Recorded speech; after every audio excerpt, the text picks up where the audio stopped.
আমি একমাত্র content creator যে কিনা ঈদের ব্লগটি এখন আপনাদের সাথে শেয়ার করতেছি। সো হ্যালো এভরিওয়ান, আসসালামু আলাইকুম। কেমন আছেন সবাই? আশা করি সবাই ভালো আছেন।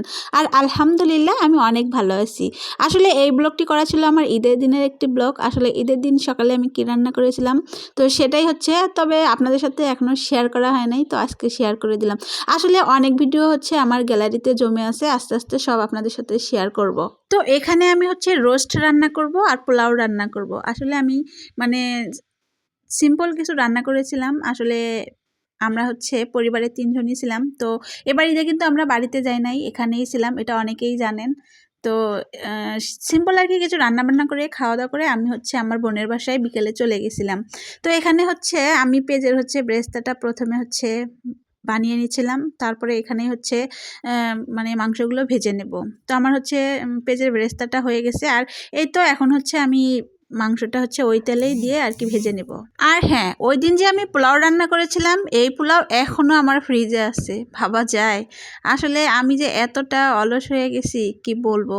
আসলে আমার মনেও থাকে না এটা বের করতে, আর খাওয়াও হয় না। যাই হোক, বের করে হচ্ছে খেয়ে ফেলতে হবে।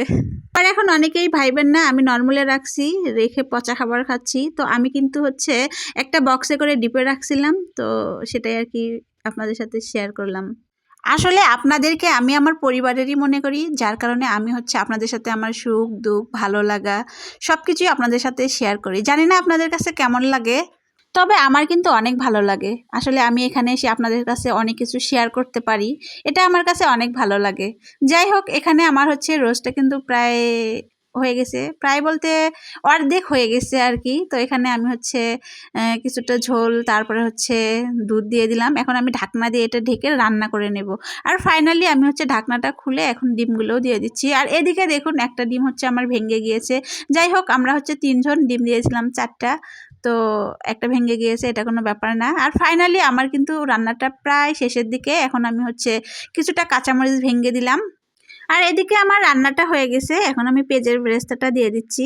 আর এখানে আমি ঘিউ দিয়ে দিচ্ছিলাম। আর আমি পেঁয়াজের বেরেস্তাটা আগেই বানিয়ে তারপরে হালকা চিনি দিয়ে রেখে দিয়েছিলাম, তো সেটাই আর কি দিয়ে দিলাম। আর এখানে তো ঘিউ দিয়ে দিলাম।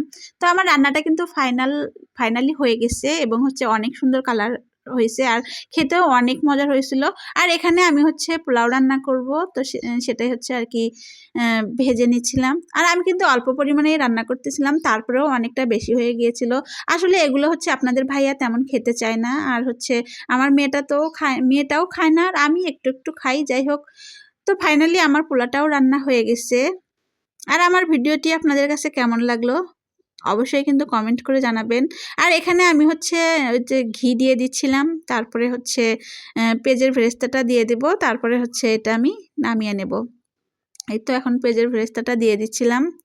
তো আমার ভিডিওটি এতক্ষণ যারা হচ্ছে সম্পূর্ণ দেখলেন তাদেরকে অসংখ্য ধন্যবাদ।